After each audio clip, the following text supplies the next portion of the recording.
On May 18, 2023, Loveland Police Department Officer Greg Harris joked on Facebook about how a, quote, transient gave him condoms. What does this have to do with the retaliation prosecution of Loveland City Councilor Aaron Black? Well, it was started by Loveland Police Chief Tim Doran in part because Councilor Black is fulfilling her campaign promise to monitor transparency at the Loveland Police Department and to make sure that Chief Tim Doran is held accountable for employing troubled officers like Greg Harris. This is LPD Chief Tim Doran promoting, quote, biblical justice while he wears his official capacity costume. On April 26, 2024, LPD Officer Greg Harris posted on Facebook that rumors about why he left LPD included picking up female transients and taking them to his home for S&M parties. A comment on Harris's post says that Harris is an outstanding cop and strong Christian. In 2017, LPD Chief Bob Tyser gave Officer Greg Harris Crime Fighter of the Year award. The Loveland Police Department is known for giving awards to and celebrating the cops who are the most dangerous to the public. In fact, I've gone to great lengths to ensure that I am not involved and that I have at least an arm's length distance between myself and whoever the special prosecutor is that is chosen. My office is conflicted in any prosecution of my bosses. So I have no role in the prosecution of Ms. Black. And so I've spoken with both Ms. Haddock and Mr. Kodak, and they understand that that is the sandbox upon which they can make conclusions of law and take other independent action that I would characterize broadly as prosecutorial decisions, completely divorced from an earlier comment this evening, completely divorced from my office. This prosecutor would be acting completely independent, would not take direction from me whatsoever. City Attorney Vince Junglas repeatedly says that he is divorced from the retaliation prosecution against City Councilor Aaron Black.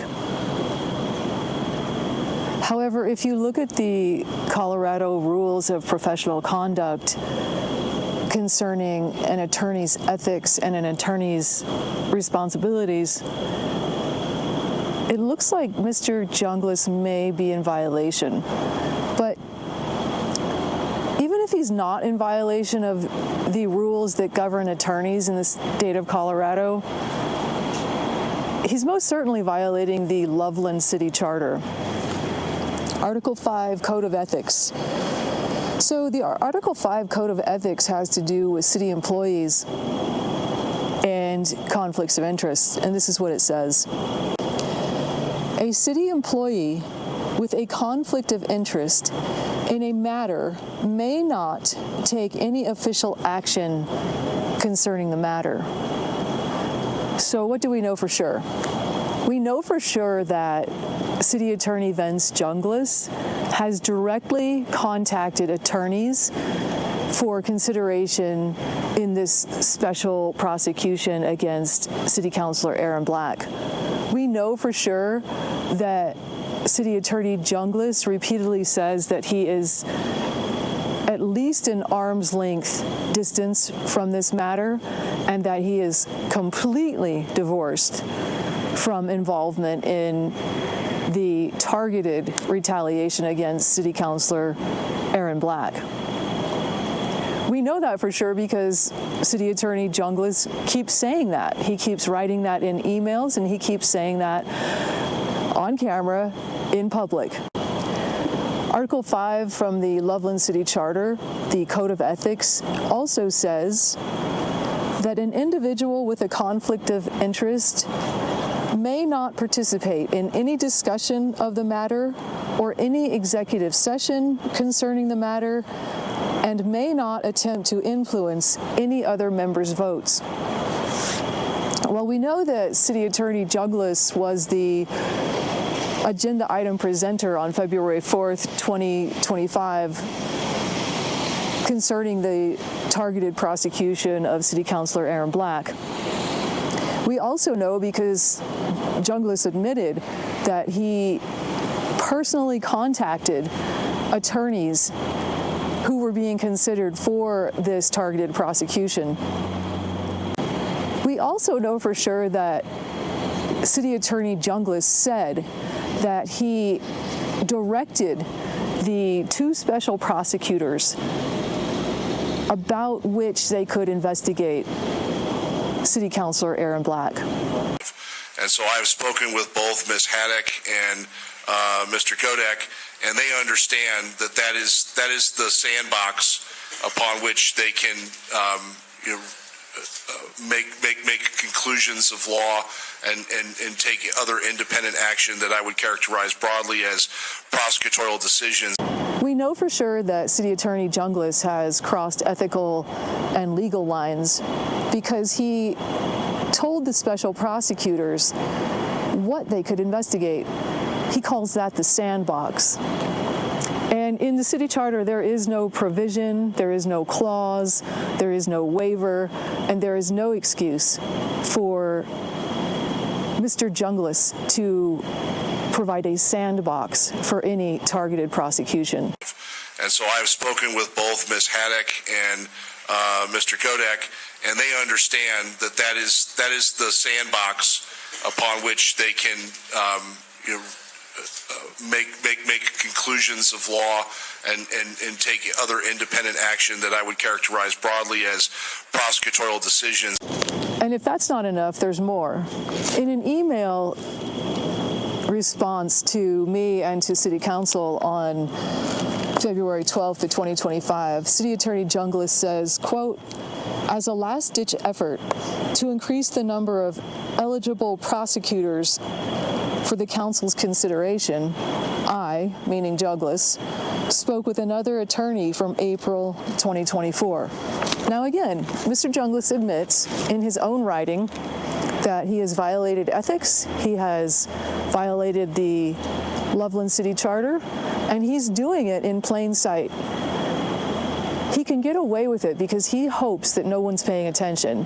He's betting that the Loveland City Council will believe him and will trust him, in spite of the fact that Mr. Junglas repeatedly says he has already violated those ethics.